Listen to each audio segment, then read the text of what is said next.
வணக்கம். நீங்கள் இணைந்திருப்பது சமூகத்தின் பிரதான செய்திகளோடு இணைந்து கொள்ளும் நான் டோரின் புஷ்பராஜா. விரிவான செய்திகளுக்குள் செல்வதற்கு முன்னதாக முதலில் தலைப்புச் செய்திகள். ஹார்மோஸ் நீரிணையில் அமெரிக்காவின் முற்றுகைக்கு சர்வதேச நாடுகள் கடும் எதிர்ப்பு. மெல்பெலிகளவில் மக்களுடன் புத்தாண்டு கொண்டாட்டம். புயலினால் பாதிக்கப்பட்ட புதிய வீட்டிற்குள் ஜனாதிபதி அனுர நேரில் வருகை. புத்தாண்டு தினத்தை முன்னிட்டு மட்டுப்படுத்தப்பட்ட அளவில் பேருந்து மற்றும் ரயில் சேவைகள். புத்தாண்டு எச்சரிக்கை 4 மாதங்களில் 713 பேர் பலி. சாரதிகள் மற்றும் பொதுமக்களுக்கு போலீசார் அவசர கோரிக்கை.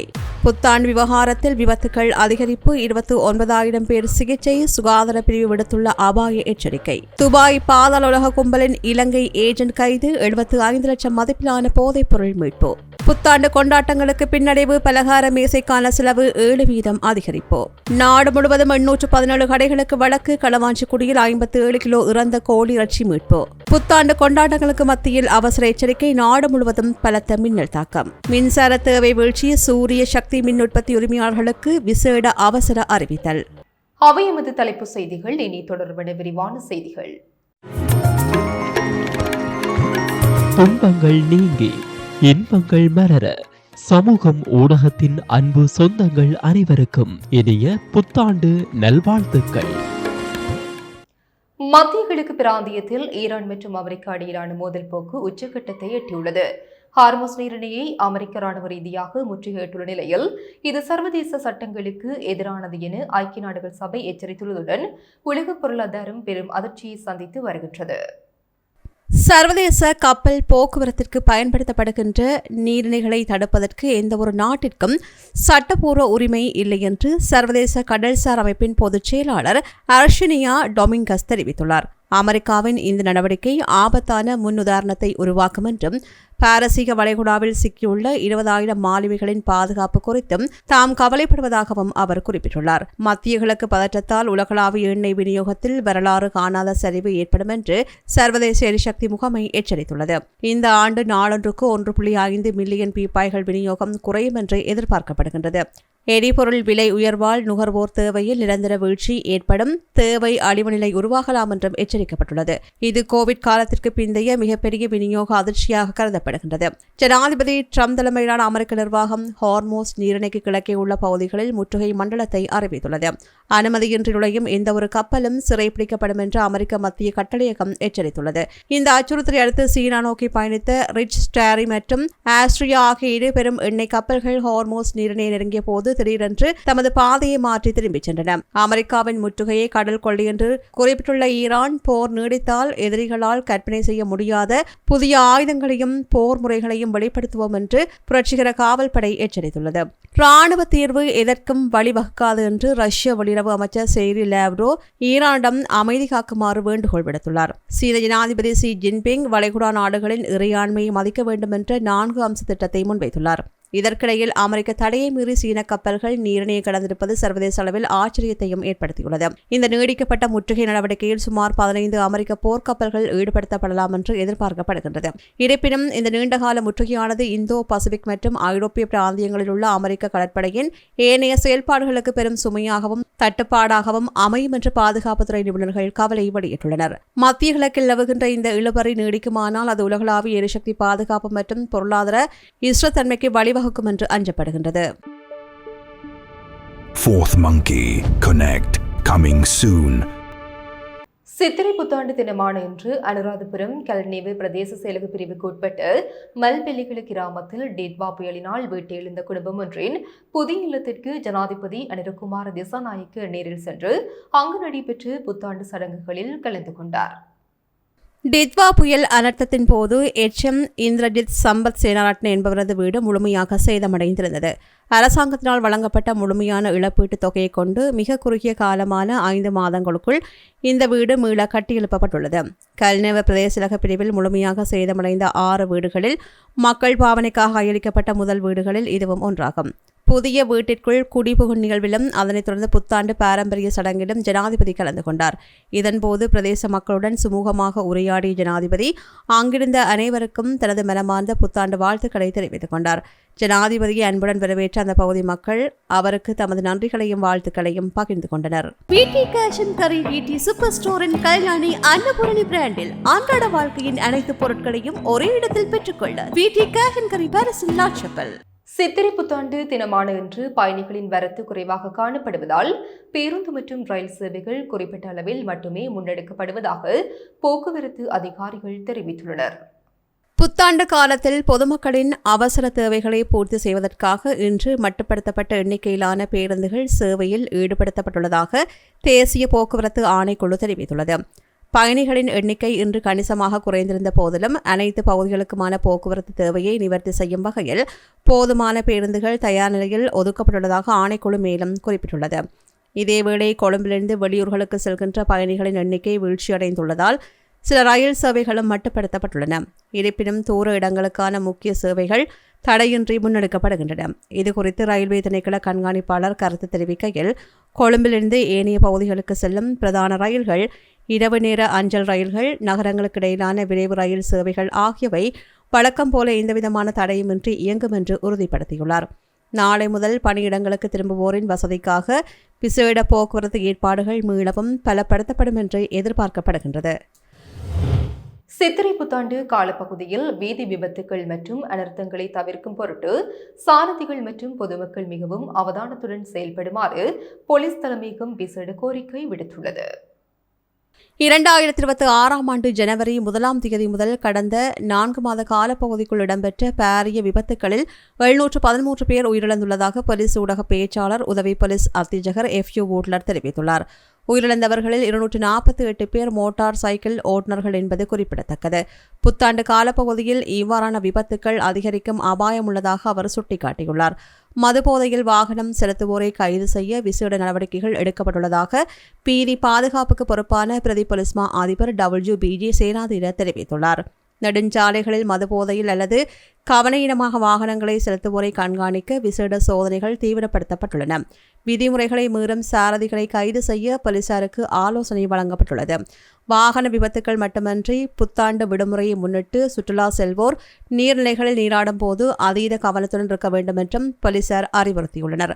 உறவினர்கள் வீடுகளுக்கு செல்லும் போது சுற்றுலா பயணங்களின் போதும் நீர்நிலைகளில் கவனயீனமாக நீராடுவதை தவிர்க்குமாறும் உதவி போலீஸ் அத்தியட்சகர் மேலும் தெரிவித்தார். புத்தாண்டு கொண்டாட்டங்கள் சோகமாக முடிவடையாமல் இருக்க சுய கட்டுப்பாடும் பாதுகாப்பு விதிமுறைகளையும் பின்பற்றுவது அவசியம் என்று போலீசார் மேலும் வலியுறுத்தியுள்ளனர். சித்திரை புத்தாண்டு வாரத்தில் நாட்டில் விபத்துகளின் எண்ணிக்கை சடுதியாக அதிகரித்துள்ளதாகவும் தற்போது நாடு முழுவதும் சுமார் 29,000 பேர் விபத்துகள் காரணமாக சிகிச்சை பெற்று வருவதாகவும் சுகாதார பிரிவு உத்தியோகபூர்வமாக அறிவித்துள்ளது. தொற்று நோய் பிரிவின் விபத்து தடுப்பு பிரிவைச் சேர்ந்த சமூக நல மருத்துவ நிபுணர் சமித ஸ்ரீதுங்க இதுகுறித்து தெரிவிக்கையில், அண்மை காலமாக ஏற்பட்ட பல்வேறு விபத்துக்கள் காரணமாக நாடளாவிய ரீதியில் சுமார் 29,000 பேர் மருத்துவமனைகளில் அனுமதிக்கப்பட்டு சிகிச்சை பெற்று வருவதாக குறிப்பிட்டுள்ளார். விபத்துக்கள் தொடர்பாக திடுக்கிடும் புள்ளிவிவரங்களை அவர் இதன்போது வெளியிட்டார். இலங்கையில் ஒவ்வொரு ஆண்டும் சுமார் 13 லட்சம் பேர் விபத்துக்களால் பாதிக்கப்பட்டு மருத்துவமனைகளில் அனுமதிக்கப்படுகின்றனர். இவர்களில் பெரும்பான்மையானோர் புத்தாண்டு மற்றும் பண்டிகை காலங்களிலேயே விபத்துக்களுக்கு உள்ளாவதாகவும் அவர் தெரிவித்தார். பொதுவாக மேல் மாகாணத்தில் வாகன நெரிசல் அதிகமாக இருந்தாலும் விபத்துக்களை பொறுத்தமட்டில் மேல் மாகாணத்தை விட ஏனைய மாகாணங்களிலேயே அதிகப்படியான விபத்துக்கள் பதிவாவதாக அவர் மேலும் தெரிவித்தார். புத்தாண்டு கொண்டாட்டங்கள் மற்றும் பயணங்களின் போது ஏற்படுகின்ற விபத்துக்களை தவிர்ப்பதில் பொதுமக்கள் முழுமையான ஒத்துழைப்பை வழங்க வேண்டும் என்றும் அவர் கேட்டுக்கொண்டார். குறிப்பாக மதுபோதையில் வாகனம் செலுத்துவதை தவிர்க்க வேண்டும். பட்டாசு மற்றும் வான வேடிக்கைகளின் போது மிகுந்த அவதானத்துடன் இருக்க வேண்டும். நீர்நிலைகளில் நீராடும் போதும் பாதுகாப்புடன் இருக்க வேண்டும் என்றும் வலியுறுத்தியுள்ளார். துபாயில் தலைமறைவாக இருக்கும் ஒழுங்கமைக்கப்பட்ட குற்றக்குழு தலைவர்களுக்காக இலங்கையில் போதைப்பொருள் விநியோகத்தை முன்னெடுத்து வந்து முக்கிய நபர் ஒருவர் வலான ஊழல் தடுப்பு பிரிவினரால் அதிரடியாக கைது செய்யப்பட்டுள்ளார். ஊழல் தடுப்பு பிரிவு நிலைய பொறுப்பதிகாரி இந்திக்க வீரசிங்கவிற்கு கிடைத்த ரகசிய தகவலை அடுத்து வெண்ணப்புவ தும்மல்தனிய பகுதியில் இன்று காலை விசேட சோதனையொன்று முன்னெடுக்கப்பட்டது. இதன்போதே குறித்த சந்தேக நபர் சிக்கியுள்ளார். கைது செய்யப்பட்டவர் மாரவில்ல அகில என்று அழைக்கப்படும் 32 வயதுடைய நபர் என்று அடையாளம் காணப்பட்டுள்ளார். இவர் குறித்த விசாரணையில் பின்வரும் தகவல்கள் வெளியாகியுள்ளன. துபாயில் மறைந்திருக்கும் பிரபல பாதாளுலக கும்பல் உறுப்பினரான கொண்டரஞ்சித் என்பவரின் நெருங்கிய சகாவான ஹைடப் துஷாரா என்பவருக்காக இவர் இலங்கையில் போதைப்பொருள் வலையமைப்பை இயக்கி வந்துள்ளார். சந்தேக நபரிடமிருந்து பாரிய அளவிலான போதைப் பொருட்கள் கைப்பற்றப்பட்டன. 120 கிராம் 580 மில்லிகிராம் ஹெரோயினும் 53 கிராம் 610 மில்லிகிராம் ஐஸும் இதன்போது கைப்பற்றப்பட்டது. போதைப் பொருட்களின் சந்தை பெறுமதி கிட்டத்தட்ட 75 லட்சம் ரூபாய்க்கும் அதிகம் என்று காவல்துறையினர் மதிப்பிடுகின்றனர். கைது செய்யப்பட்ட சந்தேக நபர் மேலதிக சட்ட நடவடிக்கைகளுக்காக வெண்ணப்புவ காவல் நிலையத்தில் ஒப்படைக்கப்பட்டுள்ளார். சித்திரை புத்தாண்டு காலப்பகுதியில் பொதுமக்களுக்கு விநியோகிக்கப்படும் உணவுகளின் பாதுகாப்பை உறுதிப்படுத்தும் நோக்கில் சுகாதார திணைக்களம் முன்னெடுத்து விசேட சோதனைகளில் நாடு முழுவதும் நூற்றுக்கணக்கான வர்த்தக நிலையங்களுக்கு எதிராக சட்ட நடவடிக்கை எடுக்கப்பட்டுள்ளதுடன் மட்டக்களப்பில் மனித நுகர்வுக்கு பொருத்தமற்ற பெருமளவு இறைச்சியும் கைப்பற்றப்பட்டுள்ளது. மட்டக்களப்பு மாவட்டம் களுவாஞ்சிக்குடி சுகாதார வைத்திய அதிகாரி பிரிவுக்குட்பட்ட பகுதியில் இன்று காலை பொது சுகாதார பரிசோதகர்கள் மேற்கொண்ட திடீர் சோதனையின் போது பாரிய மோசடி ஒன்று கண்டுபிடிக்கப்பட்டது. அங்குள்ள இறைச்சிக்கடை ஒன்றில் விற்பனைக்காக குளிர்சாதன பெட்டியில் மறைத்து வைக்கப்பட்டிருந்த 57.5 கிலோகிராம் எடையுள்ள இறந்த கோழிகளின் இறைச்சி அதிகாரிகளால் கைப்பற்றப்பட்டது. இவை நுகர்வுக்கு தகுதியற்றவை என்று உறுதிப்படுத்தப்பட்டதை அடுத்து அந்த பகுதிக்கு பொறுப்பான பொது சுகாதார பரிசோதகர் கஜனன் முன்னிலையில் அவை உடனடியாக அளிக்கப்பட்டன. குறித்த வியாபாரிக்கு எதிராக நீதிமன்றத்தில் வழக்கு தொடரவும் நடவடிக்கை எடுக்கப்பட்டுள்ளது. இதேவேளை ஏப்ரல் 1ஆம் தேதி முதல் நாடு முழுவதும் முன்னெடுக்கப்பட்ட விசேட கண்காணிப்பு நடவடிக்கைகள் குறித்து இலங்கை பொது சுகாதார பரிசோதகர்கள் சங்கத்தின் தலைவர் KAP பொரலெச சில முக்கியமான விவரங்களை வெளியிட்டார். 11,064 உணவு விற்பனை நிலையங்கள் இதன்போது சோதனை செய்யப்பட்டன. சுகாதார நடைமுறைகளை மீறிய 817 நிலையங்களுக்கு எதிராக வழக்கு தாக்கல் செய்யப்பட்டது. மனித நுகர்வுக்கு பொருத்தமற்ற 2,299 உணவுப் பொருட்கள் உடனடியாக அளிக்கப்பட்டன. தரமற்ற நிலையில் காணப்பட்ட 3,045 உணவுப் பொருட்கள் அதிகாரிகளால் பொறுப்பேற்கப்பட்டன. புத்தாண்டு தினமான இன்றும் அதற்கு பின்னரான நாட்களிலும் சுமார் 2,300 பொது சுகாதார பரிசோதகர்கள் தொடர்ச்சியாக கண்காணிப்பு பணியில் ஈடுபடுத்தப்பட்டுள்ளார்கள். உணவுப் பொருட்களை கொள்வனவு செய்கின்ற போது குறிப்பாக இறைச்சி மற்றும் பொதியிடப்பட்ட உணவுகளின் தரம் மற்றும் காலாவதி திகதி குறித்து பொதுமக்கள் அதீத விழிப்புணர்வுடன் இருக்க வேண்டும் என்றும் சுகாதார பிரிவினர் அறிவுறுத்தியுள்ளனர். சித்திரை புத்தாண்டு கொண்டாட்டங்கள் நாடு முழுவதும் களை கட்டியுள்ள நிலையில் இம்முறை பாரம்பரிய கேபிளி மேசையை தயார் செய்வது சாமானிய மக்களுக்கு சவாலாக மாறியுள்ளது. கடந்த ஆண்டை விட புத்தாண்டு பலகாரங்களுக்கான செலவு கணிசமாக அதிகரித்துள்ளதாக புதிய தரவுகள் தெரிவிக்கின்றன. வெரிட்டியர் ரிசர்ச்சின் பொது நிதி பிரிவு வெளியிட்டுள்ள அறிக்கையின்படி 2025ஆம் ஆண்டுடன் ஒப்பிடும்போது 2026ஆம் ஆண்டு புத்தாண்டு பலகார மேசைக்கான மொத்த செலவு 7% அதிகரித்துள்ளது. 2025ஆம் ஆண்டில் 5,414 ரூபாவாக செலவு காணப்பட்டது. 2026ஆம் ஆண்டு 5,795 ரூபாவாக செலவு அதிகரித்துள்ளது. இந்த முறை சில குறிப்பிட்ட இனிப்பு வகைகளின் விலைகளும் அதிரடியாக உயர்ந்துள்ளன.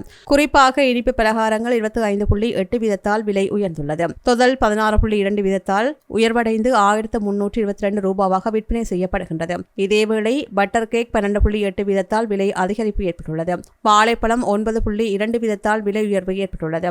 கோக்கீஸ் 7.1% விலை அதிகரித்துள்ளமை குறிப்பிடத்தக்கது. பலகாரங்களின் விலை ஏறுமுகத்தில் இருந்தாலும் பாரம்பரிய புத்தாண்டு உணவான பால் சோறு தயாரிப்பதற்கான செலவு கடந்த ஆண்டை விட 14.1% குறைந்துள்ளமை பொதுமக்களுக்கு சற்று நிம்மதியை அளித்துள்ளது. அனைவருக்கும் ப்ளூ ஓஷன் குரூப் ஆஃப் கம்பெனியின் இனிய தமிழ் சிங்கள சித்திரை புத்தாண்டு நல்வாழ்த்துக்கள். உங்கள் வாழ்க்கையில் வளமும் வெற்றியும் பெருகட்டும். சிலாபம் புத்தளம் பிரதான வீதியில் இன்று இடம்பெற்ற கோர விபத்தில் 5 படுகாயமடைந்து வைத்தியசாலையில் அனுமதிக்கப்பட்டுள்ளனர். சிலாபம் புத்தளம் பிரதான வீதியின் முந்தல் மங்கலநிலைய பகுதியில் உள்ள 107வது கிலோமீட்டர் கல்லுக்கு அருகில் நேற்றைய தினம் மாலை இந்த விபத்து நேர்ந்துள்ளது. கட்டுப்பாட்டை இழந்த கார் ஒன்று எதிரே வந்த மோட்டார் சைக்கிளுடன் நேருக்கு நேர் மோதியதில் இந்த விபத்து ஏற்பட்டுள்ளது. காரை செலுத்திய சாரதிக்கு ஏற்பட்ட திடீர் தூக்க கலக்கமே விபத்திற்கு காரணம் என்று முதற்கட்ட விசாரணையில் தெரிய வந்துள்ளது. குறிப்பாக இந்த விபத்தில் மோட்டார் சைக்கிள் ஓட்டுநர், காரில் பயணித்த 4 என்று மொத்தம் 5 பலத்த காயமடைந்துள்ளார்கள். காயமடைந்தவர்கள் உடனடியாக மீட்கப்பட்டு அருகிலுள்ள வைத்தியசாலையில் அனுமதிக்கப்பட்டுள்ளனர். சித்திரை புத்தாண்டு தினமான இன்று தேசிய மின் கட்டமைப்பின் ஸ்திரத்தன்மை பேணும் பொருட்டு சூரிய சக்தி மின் உற்பத்தி கட்டமைப்புகளை கொண்டோருக்கு மின்சார சபை மற்றும் சம்பந்தப்பட்ட நிறுவனங்கள் அவசர கோரிக்கை விடுத்துள்ளன. தமது வீடுகள் அல்லது வர்த்தக நிலையங்களின் கூரைகள் மேல் சூரிய சக்தி மின் உற்பத்தி கட்டமைப்புகளை நிறுவியுள்ளவர்கள் இன்று பிற்பகல் 3 மணி வரையில் தமது இன்வெர்ட்டர்களை சுயமாக அணைத்து வைக்குமாறு கேட்டுக் கொள்ளப்படுகின்றார்கள். புத்தாண்டு பண்டிகையை முன்னிட்டு நாட்டின் பெரும்பாலான தொழிற்சாலைகள், அரசு நிறுவனங்கள் மற்றும் வர்த்தக நிலையங்கள் மூடப்பட்டுள்ளன. இதனால் தேசிய அளவில் மின்சாரத்திற்கான தேவை வழக்கத்தை விட மிக குறைவாக காணப்படுகின்றது.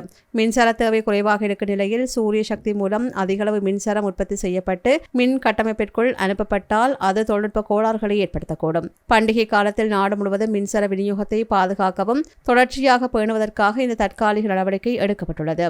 EDL மற்றும் NSO ஆகிய நிறுவனங்கள் விடுத்துள்ள இந்த வேண்டுகோளுக்கு பொதுமக்கள் ஒத்துழைப்பு வழங்குவதன் மூலம் மின் கட்டமைப்பில் ஏற்படுகின்ற அதிகப்படியான அழுத்தத்தை தவிர்த்து தேவையற்ற மின்சார தடைகளை ஏற்படுவதை தடுக்க முடியும் என்று தேசிய மின் கட்டமைப்பு செயல்பாட்டு கட்டுப்பாட்டு மையம் தெரிவித்துள்ளது. நாட்டின் பல பாகங்களில் இன்று பலத்த மின்னல் தாக்கம் மற்றும் இடியுடன் கூடிய மழை பெய்யக்கூடும் என வளிமண்டலவியல் திணைக்களம் சிவப்பு எச்சரிக்கை விடுத்துள்ளது. பலத்த மின்னல் தாக்கம் குறித்து எச்சரிக்கை வளிமண்டலவியல் திணைக்களத்தால் வெளியிடப்பட்டுள்ளது. இன்று பிற்பகல் 12 மணிக்கு வெளியிடப்பட்ட இந்த அறிவிப்பு இரவு 11 மணி வரையில் அமலில் இருக்கும் என்று தெரிவிக்கப்பட்டுள்ளது. அதன்படி பிற்பகல் 1 மணிக்கு மேல் சப்ரகமுவா, மத்திய, வடமேற்கு மற்றும் ஊவா மாகாணங்களிலும், காலி, மாத்தறை, அனுராதபுரம், மன்னார் மற்றும் வவுனியா மாவட்டங்களிலும் உள்ள சில பகுதிகளில் இடியுடன் கூடிய மழை பெய்ய அதிக வாய்ப்புள்ளது என்று குறிப்பிடப்பட்டுள்ளது. இந்த பகுதியில் இடியுடன் கூடிய மழையால் தற்காலிகமாக பலத்த காற்று வீசுவதுடன் மின்னல் தாக்கும் அபாயத்தை குறைக்க மக்கள் தேவையான முன்னெச்சரிக்கை நடவடிக்கைகளை எடுக்குமாறும் அறிவுறுத்தப்படுகின்றார்கள். பராபவ வருடப்பிறப்பான சித்திரை புத்தாண்டை முன்னிட்டு மன்னார் மாவட்டத்தில் உள்ள இந்து ஆலயங்களில் இன்று விசேட பூஜை வழிபாடுகள் பக்திபூர்வமாக நடைபெற்றன. வரலாற்று சிறப்புமிக்க மன்னார் திருக்கேஸ்வர ஆலயத்தில் இன்று காலை புத்தாண்டு விசேட பூஜைகள் முன்னெடுக்கப்பட்டன. ஆலயத்தின் பிரதம குரு தியாகராஜா கருணானந்த குருக்கள் தலைமையில் இந்த வழிபாடுகள் இடம்பெற்றன. புத்தாண்டு பிறப்பை முன்னிட்டு இறைவனுக்கு 108 சங்குகளால் அபிஷேகம் செய்யப்பட்டு விசேட ஆராதனைகள் இடம்பெற்றன. இந்த விசேட பூஜையில் நூற்றுக்கணக்கான பக்தர்கள் கலந்து கொண்டு தங்களது புத்தாண்டு பிரார்த்தனைகளை முன்னெடுத்தனர். வழிபாட்டின் பின்னர் ஒருவருக்கொருவர் வாழ்த்துக்களையும் பரிமாறிக்கொண்டனர். இதேவேளை யாழ்ப்பாணம் நல்லூர் கந்தசுவாமி ஆலயத்திலும் விசேட புத்தாண்டு பூஜைகள் அதிகாலை முதல் இடம்பெற்றன.